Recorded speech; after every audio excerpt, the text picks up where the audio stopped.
கயாது, உனக்கு பிரபுவிடம் பக்தி இருக்கிறது. அந்த பக்திக்காகத்தான் பிரபு உன்னை தனது பரம பக்தனின் மாதாவாக்க திருவுள்ளம் கொண்டு இப்படி செய்கிறார்.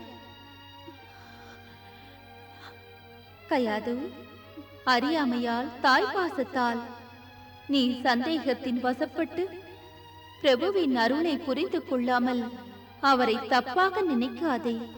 தப்பா? ஆம் மகளே, பாசம் உன்னை சிந்திக்க விடவில்லை. பிரபுவின் நடப்புகளையே இப்படி சந்தேகிக்கிறாய். மன்னிக்க முடியாத குறை அது. அதைத்தான் தப்பு என்றே.